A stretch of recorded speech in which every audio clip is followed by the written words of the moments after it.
കൂടുതലായിട്ട് കൊണ്ടുവരാൻ പറ്റിയത് ആക്ച്വലി. മറ്റേതൊരു പ്രോഡക്റ്റ് കൊണ്ട് തന്നു കഴിഞ്ഞാൽ ഒരു 20 ദിവസം പടം അടുത്ത പടം റിലീസാണെന്നാണ് എല്ലാവരും പറയുക. പക്ഷെ ഇതിന് നമുക്ക് ജോലി ചെയ്യാനായിട്ട് സമയം തന്നു. നമ്മൾ ഡീറ്റെയിൽ ആയിട്ട് ഇരുന്നു. നമുക്ക് അങ്ങോട്ടും ഇങ്ങോട്ടും റിയാക്ഷൻ ചേട്ടനായിട്ടായാലും നൗഫലിക്കായിട്ടായാലും നമുക്ക് ഒരുമിച്ചൊരു കുറേ തീരുമാനങ്ങൾ അങ്ങോട്ടും ഇങ്ങോട്ടും ഗിവ് ആൻഡ് ടേക്ക് ആയിട്ട് എടുക്കാൻ പറ്റി.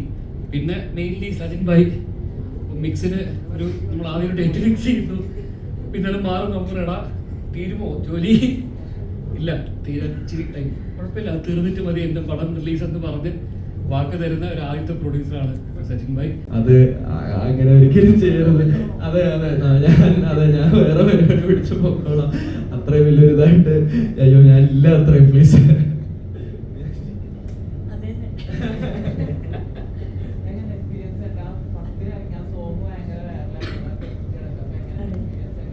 അതെ, അത് കുറേ പേര് ഇപ്പോഴും പറയുന്നു. സിനിമ കണ്ടിട്ടും തിയേറ്ററിൽ ആ സോങ് എക്സ്പീരിയൻസ് ചെയ്യാൻ പറ്റിയത് ഭയങ്കര അടിപൊളിയായിട്ടുണ്ടെന്ന് എല്ലാവരും പറയുന്നു. അത് മ്യൂസിക് ഇപ്പോൾ ഇവരാണ് ചെയ്തിരിക്കുന്നത്.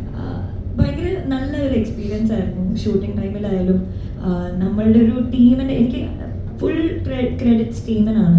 നൗഫലിക്കിനോടും എനിക്ക് താങ്ക്സ് പറയാനുണ്ട്. സുനിചാരൻ, ജോയി ചേട്ടൻ, ഇതിനെല്ലാം ഒപ്പം നിന്ന സജിൻ ചേട്ടൻ, ഇവരെല്ലാവരും കാരണമാണ് നമ്മൾക്കിപ്പോൾ ഈ സ്ക്രീനിൽ എന്താണ് പോസിറ്റീവായിട്ട് നടക്കുന്നതെന്ന് വെച്ചാൽ കാണുന്നത് ഇവരുടെ കാരണമാണ്. സോ അതിൻ്റെ കൂടെ എനിക്ക് ട്രാവൽ ചെയ്യാൻ പറ്റിയതിൽ ഞാൻ ഭയങ്കര ഹാപ്പിയാണ്. ഫോർ എവർ ഗ്രേറ്റ്ഫുൾ ആണ്. ധന്യ എന്ന് പറയുന്ന ഒരു ക്യാരക്ടർ എപ്പോഴും എനിക്ക് സ്പെഷ്യൽ ആയിരിക്കും. ഇതായാലും ഫിസിക്കലായിട്ടുള്ള എന്ത് ആക്ടിവിറ്റി ഒരു സീനിൽ വരുമ്പോൾ എല്ലാവർക്കും ഉണ്ടാകുന്ന ബുദ്ധിമുട്ടുകളൊക്കെ എനിക്ക് ഉണ്ടായിട്ടുള്ളത്. അങ്ങനൊരു സ്പെഷ്യൽ ഒരു ബുദ്ധിമുട്ടുകളൊന്നും അങ്ങനെ ഉണ്ടായിട്ടില്ല. അത് എല്ലാവരും എടുക്കുന്ന എഫേർട്ട് തന്നെയാണ്, അങ്ങനെ എടുത്ത് പറയാൻ ആഗ്രഹിക്കുന്നില്ല. പിന്നെ അത് വരുമോ എന്നുള്ളതൊക്കെ അങ്ങനെ ഒരു സിനിമ വരുവാണ് അടിപൊളിയാണെങ്കിൽ ചെയ്യാൻ ഉറപ്പായിട്ടും.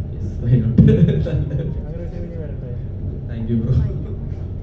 ഈ സിനിമയുടെ കഥ കേട്ടപ്പോ രസമുള്ള ക്യാരക്ടറാണ് രാജേഷ് ഏട്ടൻ എന്ന് പറഞ്ഞ ക്യാരക്ടർ. പക്ഷെ ഷൂട്ട് ചെയ്തപ്പോ സഭ ചെയ്യണുണ്ട് എനിക്ക് ഭയങ്കര കൊള്ളാലോ, ഇത് ഭയങ്കര രസമുണ്ടല്ലോ ഈ ക്യാരക്ടർ സഭ പിടിക്കുന്ന പരിപാടി.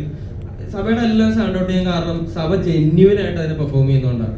എന്ത് ഡൗട്ട് ഉണ്ടെങ്കിലും അത് ക്ലിയർ ആവാണ്ട് സഭ അല്ല നൗഫലിക്ക് ഞാനിപ്പോ എന്തിനാ ഇത് ചെയ്യണേ, അത് ക്ലിയർ ആവണം സഭയ്ക്ക്. എന്നിട്ട് അപ്പൊ സഭ ഭയങ്കര ജെന്യുവൻ ആയിട്ട് ആ ക്യാരക്ടറിനോട് ചേർന്ന് നിന്ന് അതിന്റെ പരിപാടി മനസ്സിലാക്കി ചെയ്യുന്നതുകൊണ്ടാണ് ഭയങ്കര ഐക്കോണിക് ക്യാരക്ടേഴ്സ് ആവുന്നത് സഭയുടെ.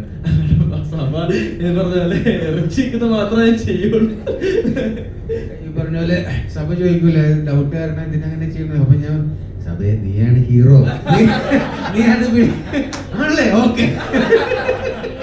അപ്പുറത്ത് റോഷോട് റോഷ നീയാണ് ഹീറോ.